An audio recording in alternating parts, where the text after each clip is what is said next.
ये कहानी है एक 32 साल के आदमी की जिसका नाम है काफका हिविनो, जिसने अपने बचपन के दोस्त के साथ वादा किया था कि वो दोनों बड़े होकर मॉन्स्टर हंटर बनेंगे। लेकिन काफका के इतने ट्रायल देने के बाद भी वो उसमें फेल हो जाता है, जिसके बाद वो मॉन्स्टर क्लीनिंग के जॉब में लग जाता है, जिस काम से वो बिल्कुल भी खुश नहीं था क्योंकि उसको मॉन्स्टर की गंदी सी बॉडी के डिफरेंट पार्ट्स को साफ करना पड़ता था। अब ऐसे मॉन्स्टर को मारने के लिए यहाँ एक स्पेशल फोर्स बनाई गई है ताकि वो लोग नॉर्मल लोगों को इन मॉन्स्टरों से बचा सके। लेकिन एक दिन अचानक काफका खुद ही एक मॉन्स्टर बन जाता है। तो अब देखना ये है कि मॉन्स्टर बनने के बाद आखिर काफका के लाइफ में क्या चेंजेस आते हैं। चलिए देर ना करते हुए स्टार्ट करते हैं आज के इस वीडियो को। इस एनिमे के स्टार्टिंग में हमें एक सिटी को दिखाया जाता है जहाँ पर कुछ लोग इस सिटी पर नजर रख रहे होते हैं ताकि अगर यहाँ पर कोई भी प्रॉब्लम आए तो वो लोग यहाँ के लोगों को बचा सके। और अचानक हम देखते हैं कि एक बड़ा सा मॉन्स्टर समुद्र की गहराइयों से निकलते हुए शहर में घुस जाता है और बहुत तबाही मचाने लगता है। और इसके बाद इस मॉन्स्टर को रोकने के लिए वहाँ पर काफी ज्यादा हेलीकॉप्टर आने लगते हैं जो कि उस मॉन्स्टर पर काफी सारा गोलियां चलाने लगते हैं। लेकिन फिर भी उसे ज्यादा कुछ असर नहीं होता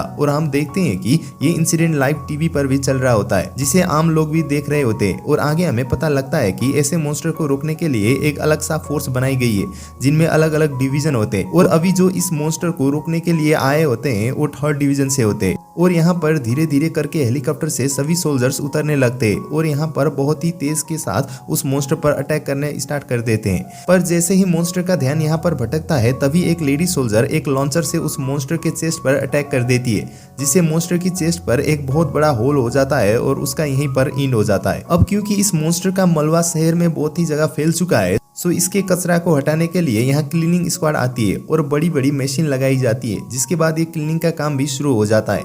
और हमें पता चलता है कि ऐसे मॉन्स्टर को काइजू कहा जाता है। अब इस मिशन के कंप्लीट होने के बाद शहर के लोग और न्यूज रिपोर्टर डिवीजन 3 की काफी तारीफ करने लगते हैं कि कैसे उन्होंने बिना किसी को नुकसान पहुंचाए काइजू मॉन्स्टर को मार गिराया। और हमें पता चलता है कि जिस लेडी ने उस मॉन्स्टर पर लॉन्चर से अटैक किया था वो असल में डिवीजन 3 की लीडर आशिरो होती है।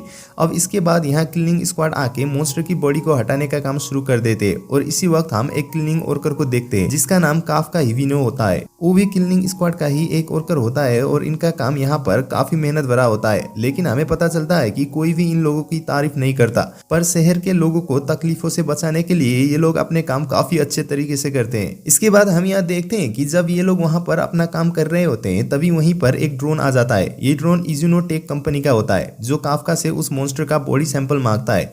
जिसके बाद यहाँ पर काफका भी उस ड्रोन में थोड़ा सा मॉन्स्टर का बॉडी सैंपल रख देता है। अब यहाँ पर एक वर्कर गलती कर देता है जिसकी वजह से मॉन्स्टर का एक बॉडी पार्ट फट जाता है और वहां से एक लिक्विड निकलता है जो कि उस वर्कर के पैर को जला रहा होता है। काफका यहाँ आकर उस वर्कर के पैर में दवाई डाल देता है और उसे हौसला देते हुए कहता है कि इसमें डरने की कोई बात नहीं है, ये मेरे साथ भी काफी बार हो चुका है। हमें पता लगता है कि इन लोगों के पास इस बड़े से मॉन्स्टर को यहाँ से हटाने के लिए सिर्फ 1 हफ्ते का टाइम था। इसी वक्त काफका के सीनियर उसे उस मॉन्स्टर के पेट को साफ करने के लिए कहते हैं क्योंकि पेट में जो चर्बी होती है काफका उसको साफ करने में एकदम माहिर था। पर ये बॉडी पार्ट साफ करना तो असल में काफका को भी बिल्कुल भी पसंद नहीं था। अब शाम को काफका अपना काम खत्म करके घर आ जाता है और अभी वो बहुत ही ज्यादा थक चुका है। वहीं पर अभी भी काफका को उसके बॉडी से उस काइजू की पोटी की स्मेल आ रही होती है। अब टीवी पे न्यूज चल रहा होता है कि कैसे 3rd डिवीजन के सोल्जर और उनके लीडर आशिरो ने मॉन्स्टर से सिटी को आराम से बचा लिया।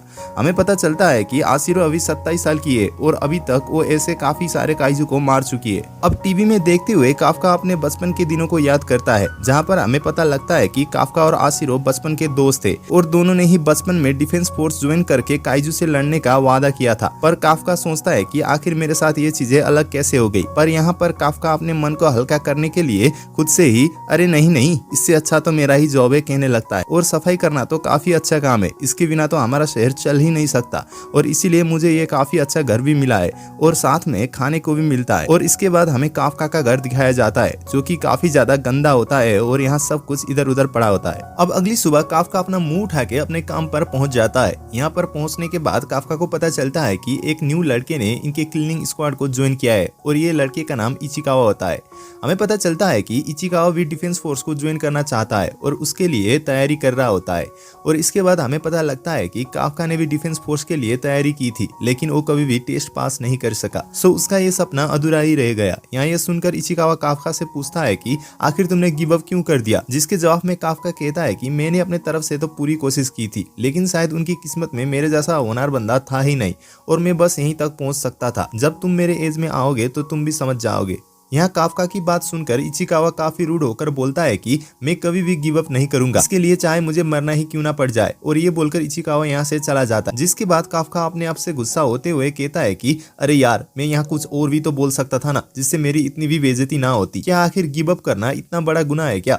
और यहाँ अब बाद में हमें क्लीनिंग स्क्वाड को दिखाया जाता है, जिन्हें अलग अलग टीमों में बांट दिया जाता है, जो कि काइजू के अलग अलग बॉडी पार्ट्स को ले जाने का काम करेंगे। और काफका की किस्मत तो खराब थी, लेकिन आज यहाँ इचिकावा की भी किस्मत खराब होती है, क्योंकि इन दोनों को फिर से काइजू की चर्बी वाले हिस्से में भेजा जाता है। यहाँ ये सुनकर काफका काफी चिढ़ जाता है, पर फिर भी वो अपना काम काफी ईमानदारी से करना स्टार्ट कर देता है। अब यहाँ काफका का मैनेजर ये कहता है कि काफका कभी भी अपने काम को मना नहीं करता और अच्छे से काम कर देता है। अगर ये डिफेंस फोर्स के एग्जाम को पास कर देता तो शायद उसमें भी अच्छा ही करता। अब बाद में इन सब का लंच ब्रेक हो जाता है और सब अपना अपना लंच खा रहे होते हैं।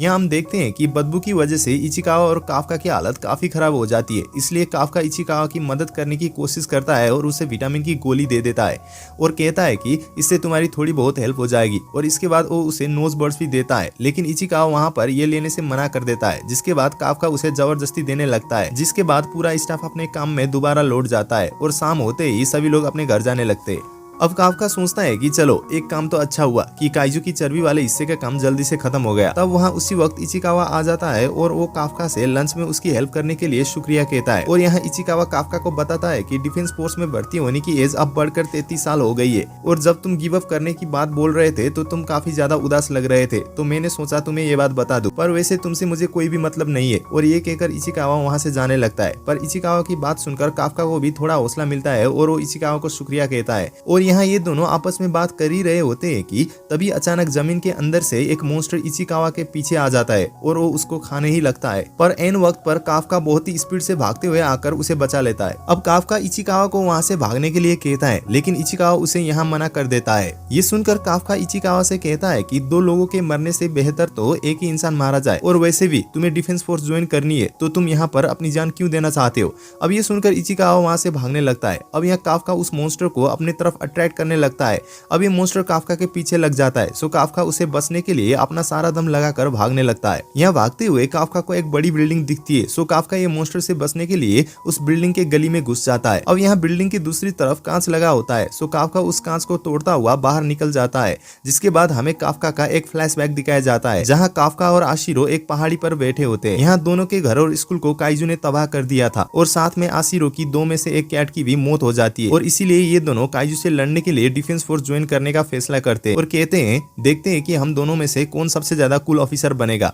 और अब कहानी प्रिजन में आ जाती है। काफका यहाँ बिल्डिंग में से छलांग लगाकर बाहर निकल जाता है, पर वो मॉन्स्टर भी फिर से काफका के पीछे लग जाता है। यहाँ पर अब काफका एक लोहे की रॉड से उस मॉन्स्टर के पैर में हमला करने की सोचता है, लेकिन मॉन्स्टर अपने पंजे से काफका के ऊपर अटैक कर देता है, जिसके बाद काफका घायल हो जाता है। और यहाँ पर काफका सोचता है कि आखिरकार ये कैसे हो गया, मुझे तो डिफेंस फोर्स ज्वाइन करनी थी। अब मॉन्स्टर फिर से दोबारा काफका के ऊपर अटैक करता है, लेकिन यह काफका बड़े पत्थरों के बीच में फंसा हुआ था, जिसकी वजह से काफका के पैर पर चोट लगी थी और उसकी वजह से वो भाग भी नहीं सकता। अब यह मॉन्स्टर काफका को खाने ही वाला होता है, पर तभी वहाँ पर इचिकावा आकर मॉन्स्टर के मुंह में हमला कर देता है, जिसकी वजह से मॉन्स्टर थोड़ा घायल हो जाता है। यहाँ काफका के पूछने पर इचिकावा काफका से कहता है कि मैंने डिफेंस फोर्स को बता दिया है और वो लोग यहाँ आते ही होंगे, पर यहाँ काफका इचिकावा को यहाँ क्यों आए हो, चले जाओ कहता रहता है। जो सुनकर इचिकावा काफका से कहता है कि अगर इस हालत में मैं तुम्हें अकेला छोड़ देता हूँ तो मैं कभी भी डिफेंस फोर्स ज्वाइन नहीं कर पाता। अब इचिकावा की बात सुनकर काफका को अपना पास्ट याद आता है, जब वो डिफेंस फोर्स के एग्जाम में फेल हो गया था। और यहाँ काफका सोचता है कि मैं आज भी काफी ज्यादा कमजोर हूँ, मैं उस वक्त भी किसी को नहीं बचा पाया था और आज मैं अपने कोवर्कर को भी बचा नहीं पा रहा हूँ। और यहाँ ये सोचकर काफका काफी ज्यादा जोर से चिल्लाने लगता है। और यहाँ तभी अचानक से एक बहुत बड़ा व्हाइट टाइगर ये मॉन्स्टर को हमला कर देता है और प्लग झपकते ही मॉन्स्टर को मार गिराता है। हमें पता चलता है कि ये टाइगर आशिरो का है। और यहाँ अब आशिरो अपने साथियों से इन दोनों का ध्यान रखने के लिए कहती है और खुद से ही उस एरिया में दूसरे मॉन्स्टर की तलाश में निकल जाती है। अब आशिरो को यहाँ पर देखकर काफका काफी ज्यादा शॉक हो जाता है। और इसके बाद अगले सीन में हमें हॉस्पिटल को दिखाया जाता है, जहाँ पर काफका बेड पर लेटा हुआ आशिरो और उसके कैट के बारे में सोच रहा होता है। अब मीना काफी दमदार हो गई है और अब उसने मुझे बहुत ही पीछे छोड़ दिया है। हम देखते हैं कि साइड वाले बेड में इचिकावा होता है, जो काफका को अपने जान बचाने के लिए शुक्रिया बोलता है और कहता है कि तुम उस टाइम काफी ज्यादा कूल लग रहे थे और मुझे लगता है कि तुम्हें डिफेंस फोर्स ज्वाइन करने का फिर से ट्राई करना चाहिए। अब इचिकावा की बातों को सुनकर काफका यहाँ मोटिवेट हो जाता है और अपने और आशिरो के बीच के ये प्रॉमिस को याद करते हुए थोड़ा आंसू बगाता है और अब से डिफेंस फोर्स ज्वाइन करने के लिए जी जान लगाने का वादा करता है। और यहाँ काफका ये सब सोच ही रहा होता है कि तभी वहाँ पर एक उड़ने वाला छोटा सा मॉन्स्टर आ जाता है और यहाँ काफका को देखकर वो मॉन्स्टर कहता है कि मैंने आखिरकार तुम्हें ढूंढ ही लिया। और ऐसे कहते ही ये मॉन्स्टर काफका के अंदर घुस जाता है, जिससे अब काफका दर्द के मारे काफी ज्यादा तड़पने लगता है। और यहाँ काफका के ऐसे दर्द भरी आवाज सुनकर इचिकावा भागते हुए काफका की तरफ जाता है, पर वहाँ पर एक काइजू खिड़की पर बैठा हुआ था और हमें पता लगता है कि ये तो हमारा काफका ही है, जो कि अब पूरी तरह से एक काइजू बन चुका है। यहाँ काफका को ऐसा देखकर इचिकावा काफी ज्यादा डर जाता है, लेकिन यह काफका इचिकावा को समझाता है कि अरे यार ये तो मैं हूँ। इसी वक्त इचिकावा के अलावा एक बूढ़ा इंसान भी काफका को ये रूप में देख लेता है और डर के मारे वो डिफेंस फोर्स को कल लगा देता है। अब ये देखकर इचिकावा और काफका यहाँ से भागने का फैसला करते हैं। और इसके बाद हमें आशिरो और काफका का बचपन दिखाया जाता है, जहाँ ये दोनों काइजू से लड़ने की टेक्निक के बारे में पढ़ रहे होते हैं। यहाँ काफका कहता है कि काइजू से लड़ने के लिए हमें सबसे पहले उनके पैरों पर हमला करना चाहिए, जिससे हम उन्हें बांध पाए और वो भाग न सके। आशिरो कहती है कि जब भी मैं काइजू से लड़ने के बारे में सोचती हूँ, जो कि काफी ज्यादा बड़े होते, तो मैं अपने आप डर जाती हूँ। जिस पर काफका कहता है कि तुम्हें डरने की कोई बात नहीं है, मैं हमेशा तुम्हारा साथ रहूंगा। और यहाँ हम देखते हैं कि प्रिजन में ये सब बातें आशिरो नहाते हुए याद कर रही होती है और यहाँ पर आशिरो काफका को याद करते हुए झूठा सोचती है। अब यहाँ इसी वक्त आशिरो को फोन आता है, जहाँ उसे हॉस्पिटल वाले काइजू के बारे में बताया जाता है, जिसे लोगों ने देखा था। और यहाँ ये काइजू असल में काफका ही होता है। अब यहाँ आशिरो अपने टीम को काइजू से लड़ने के लिए रेडी होने को बोलती है। अब हमें फिर से पास्ट का सीन दिखाया जाता है, जहाँ आशिरो काफका की एक्टिंग करते हुए काफका ने उसे जो डायलॉग कहा था उसी को रिपीट करके हंसते हुए काफका से कहती है कि आखिर तुम कितने महंगा पड़ते हो काफका। अरे चुप हो जाओ यार, इसके बारे में किसी को मत बताना, वरना मेरी बेइज्जती हो जाएगी। यहाँ आशिरो कहती है इसके लिए थैंक यू, अगर हम दोनों साथ रहेंगे तो हमें किसी चीज से डरना नहीं पड़ेगा। इसके बाद सीन प्रेजेंट में आ जाता है, जहाँ आशिरो अपने स्क्वाड के साथ हॉस्पिटल में जाने के लिए तैयार थी। अब यहाँ काइजू की न्यूज चारों तरफ फैल चुका था। यहाँ फिर से हम उस डरे हुए बूढ़े इंसान को देखते। सो यहाँ इचिकावा कहता है कि हमें इस बूढ़े को सारा सच बताना पड़ेगा कि ये सारी केवल मिसअंडरस्टैंडिंग है। सो इसे देखकर थोड़ा स्माइल कीजिए। तभी यहाँ काफका एक स्माइल वाला मुंह बनाते हुए बूढ़े से कहता है, और दादाजी सब ठीक ठाक। पर जैसे ही वो बूढ़ा इसे देखता है, उसकी वहीं पर फट जाती है और वो वहीं पर बेहोश हो जाता है। यहाँ काफका उसे चेक करने के लिए उसके पास जाने लगता है, पर जैसे ही वो दीवार पर हाथ रख देता है, ये दीवार पूरी तरीके से टूट जाती है। और ये देखकर वो भी यहाँ पर काफी ज्यादा हैरान हो जाता है। यहाँ काफका डरते हुए कहता है कि क्या ये मैंने किया है, यानी मैं पूरी तरीके से काइजू बन चुका हूँ। अब यहाँ ये सारी आवाज सुनकर बाकी के लोग भी बाहर आने लगते हैं। यहाँ अब डिफेंस फोर्स आने वाली थी, सो ये लोग यहाँ से भागने का डिसाइड करते हैं। लेकिन जब काफका भागने के लिए विंडो खोलने जाता है, तो वो अपने हाथ से सारे विंडो को ही उड़ा देता है, जिसे देखकर वो शॉक होता है और अरे वेट, क्या ये मेरी वजह से हो गया क्या?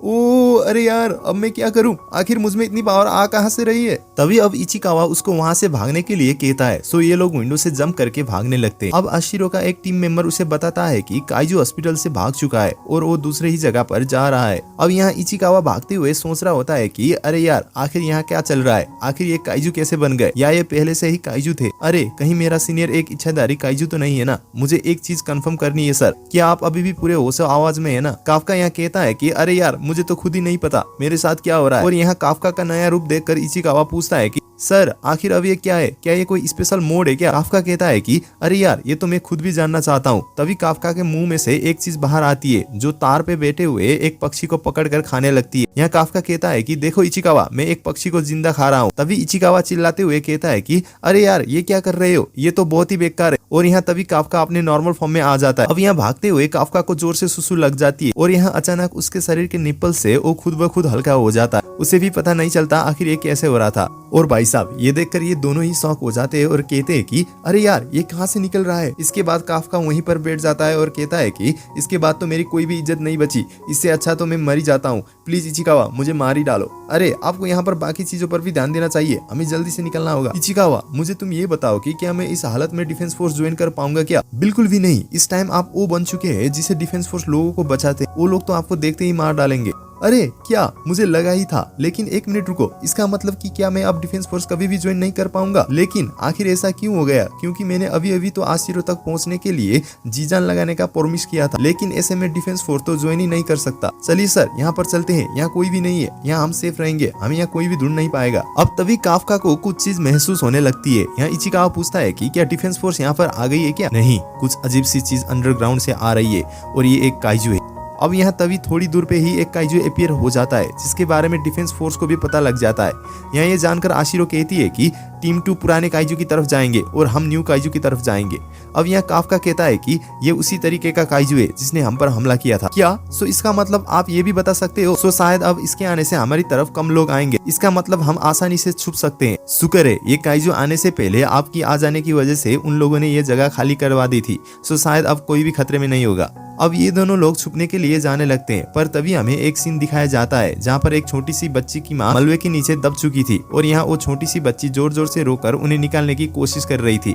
उसकी मॉम उसे वहाँ से जाने को कह रही थी, पर वो उनकी बात नहीं मानती। अब वो काइजू उन्हें देख लेता है और ये काइजू अब उस बच्ची को खाने के लिए आगे बढ़ने लगता है। यहाँ ये छोटी बच्ची अब अपने माँ से गले लग के जोर जोर से चीखने लगती है और यहाँ तभी हम देखते हैं कि काफका उसी वक्त वहाँ आके उस काइजू को एक जोरदार मुक्का मारता है, जिसकी वजह से वो काइजू दूर जाके गिरता है और यहाँ काफका कहता है, बच्चे को हाथ लगाने से पहले मुझे हरा कर दिखा। अब ये बोलने के बाद काफका खुद से ही कहता है कि रुको एक मिनट, ये डायलॉग तो मैंने पहले भी कहीं सुन रखा है। अरे यार, क्या मैं अब इतना स्ट्रॉन्ग बन गया हूँ? ये तो बहुत ही कूल है। अब यहाँ काफका उस बच्ची के पास जाता है, पर वो बच्ची काफका से डर रही होती है। यहाँ काफका स्माइल करके उसे मनाने की कोशिश करता है, पर इससे वो बच्ची और भी ज्यादा डर जाती है। यहाँ काफका उस बच्ची को कहता है कि बस करो, रो मत, अब मैं थोड़ी ही देर में यहाँ से चला जाऊंगा। अब यहाँ इचिकावा भी आ जाता है और यहाँ काफका उस बच्ची की माँ को मलबे से बाहर निकालता है। इचिकावा बच्ची से कहता है कि तुम चिंता मत करो, तुम्हारी माँ सिर्फ बेहोश है, उन्हें जल्दी होश आ जाएगा। अब काइजू फिर से वही जगह पर आ जाता है। सो काफका इचिकावा को इन दोनों को लेकर यहाँ से जाने को बोलता है। यहाँ काफका एक जोरदार पंच मार के उस काइजू को वहीं पर खत्म कर देता है, जिसकी वजह से वहाँ खून की बारिश होने लगती है।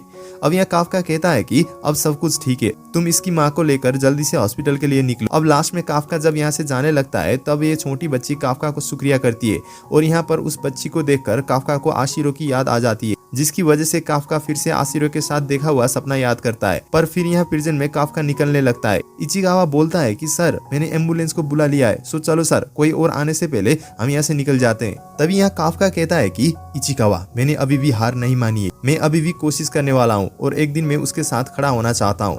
अब थोड़ी देर बाद मीना और उसकी टीम वहाँ पर आ जाती है और ये लोग वहाँ का नजारा देखकर बहुत ही ज्यादा हैरान हो रहे थे। अब यहाँ आशिरो उस बच्ची के पास चली जाती है और यहाँ उस काइजू के बारे में पूछताछ करने लगती है। यहाँ वो बच्ची काइजू को याद करके डर जाती है। तभी आशिरो कहती है कि तुम चिंता मत करो, मैं उन सभी काइजू को मार डालूंगी। जिस बात को सुनकर ये बच्ची खुश हो जाती है और दूसरे ही पल अचानक दुखी होकर कहती है कि आप मुझसे प्रॉमिस करोगी कि आप उस अच्छे वाले काइजू को नहीं मारोगी, क्योंकि उस काइजू ने मेरी माँ को बचाया है।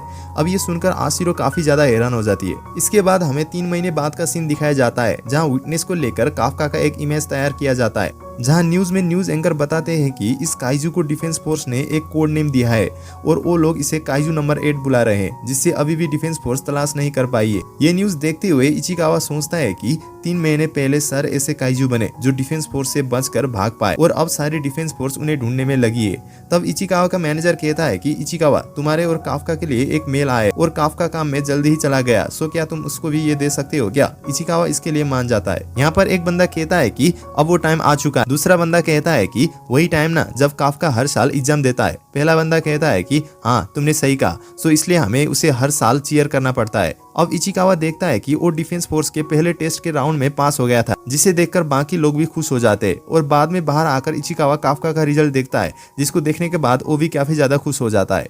ये देखकर एक बंदा कहता है कि लगता है काफका ने भी एग्जाम क्लियर कर लिया है, पर ये उसका लास्ट चांस है। दूसरा बंदा कहता है कि मैं चाहता हूँ कि वो ये दूसरा चांस ले, क्योंकि उसने इसके लिए बहुत मेहनत की है। इचिकावा काफका के पास पहुंचता है और उसे कहता है कि सर, आपने पहला राउंड क्लियर कर लिया है।